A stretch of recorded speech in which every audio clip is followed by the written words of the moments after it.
बहुत समय पहले की बात है। एक छोटे से गांव में एक लड़की रहती थी जिसका नाम राधिका था। वह एक गरीब लेकिन खुशहाल परिवार में जन्मी थी। राधिका के पिता खेती करते थे और माँ घर का काम संभालती थी। राधिका का एक छोटा भाई भी था जिसे वह बहुत प्यार करती थी। उनका परिवार भले ही निर्धन था, लेकिन वे सभी एक दूसरे के साथ खुश रहते थे। राधिका हमेशा अपने माता पिता से एक ही बात सुनती थी, जिंदगी में कठिनाइयां आएंगी, लेकिन हमें कभी हार नहीं माननी चाहिए। राधिका का सपना था कि वह एक दिन बड़ी होकर डॉक्टर बनेगी। उसे हमेशा से दूसरों की मदद करने का शौक था और वह सोचती थी कि डॉक्टर बनकर वह गरीबों की मदद कर सकेगी। लेकिन उसके पास संसाधनों की कमी थी। गांव में कोई अच्छी स्कूल नहीं थी और जो कुछ भी था वह बहुत महंगा था। फिर भी राधिका ने हार नहीं मानी। उसने अपनी पढ़ाई में मेहनत करना शुरू किया, भले ही उसे ज्यादातर समय अकेले ही पढ़ाई करनी पड़ती थी। गांव में एक सरकारी स्कूल था, लेकिन वहां पढ़ाई का स्तर बहुत कम था। राधिका के लिए यह एक बड़ी चुनौती थी, क्योंकि वह जो कुछ भी पढ़ना चाहती थी वह कहीं से किताबें लानी पड़ती थीं। उसकी मां ने उसे छोटे मोटे कामों में मदद करने के लिए कहा, लेकिन राधिका ने हमेशा यही कहा, मां, मुझे पढ़ाई करनी है, मुझे डॉक्टर बनना है। राधिका की मेहनत रंग लाने लगी। उसने अपनी पढ़ाई के लिए गांव के पुराने पुस्तकालय से किताबें ली और रात रात भर पढ़ाई करती रही।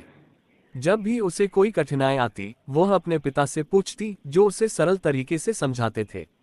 राधिका का मनोबल हमेशा ऊंचा रहता था और वह कभी भी निराश नहीं होती थी।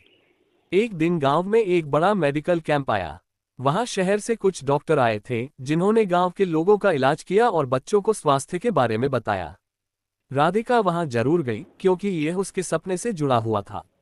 जब उसने डॉक्टरों से पूछा कि डॉक्टर बनने के लिए क्या करना चाहिए, तो एक डॉक्टर ने उसे जवाब दिया, तुम्हें कड़ी मेहनत करनी होगी और अपनी पढ़ाई पर पूरा ध्यान देना होगा। सिर्फ तुम्हारी मेहनत ही तुम्हें सफल बनाएगी। राधिका ने यह बात अपने दिल में बैठा ली। अब उसकी लगन और भी बढ़ गई। उसने अपने सपने को पूरा करने के लिए सभी मुश्किलों का सामना किया। धीरे धीरे उसने अपनी पढ़ाई में न केवल गांव के बच्चों को बल्कि आसपास के अन्य बच्चों को भी मदद करना शुरू किया। वह उन्हें गणित, विज्ञान और भाषा जैसे विषयों में मदद करती थी। गांव के लोग उसकी मेहनत और लगन को देखकर उसे गांव की रानी कहने लगे थे।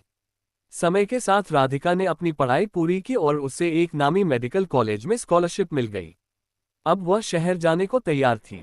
उसके माता पिता बहुत खुश थे, लेकिन साथ ही वे थोड़ा घबराए हुए थे, क्योंकि राधिका अब पहली बार घर से दूर जा रही थी। लेकिन राधिका ने उन्हें यकीन दिलाया, माँ पापा, मैं वापस आऊंगी और फिर से हमारे गांव में एक क्लिनिक खोलूंगी। शहर में राधिका ने कड़ी मेहनत की। उसने बहुत सारी किताबें पढ़ी, प्रैक्टिकल अनुभव लिया और धीरे धीरे एक माहिर डॉक्टर बन गई। लेकिन राधिका का सपना अभी पूरा नहीं हुआ था। वह जानती थी कि वह केवल अपनी सफलता से संतुष्ट नहीं हो सकती थी।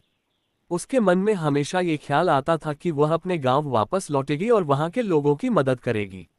राधिका ने अपना वादा पूरा किया और गांव लौट आए। उसने अपने पिता की जमीन पर एक छोटा सा क्लिनिक खोला। अब गांव के लोग उसे डॉक्टर राधिका के नाम से पुकारते थे।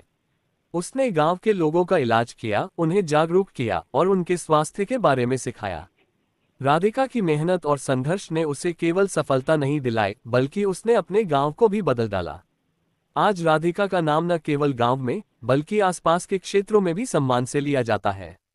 वह हमेशा कहती थी, सपने सच होते हैं यदि आपके पास उन्हें साकार करने का जुनून हो। राधिका की कहानी यह सिखाती है कि अगर किसी के मन में सच्चे इरादे हों और उसे अपनी मेहनत पर पूरा विश्वास हो, तो वह किसी भी हालात में अपने सपने को हासिल कर सकता है।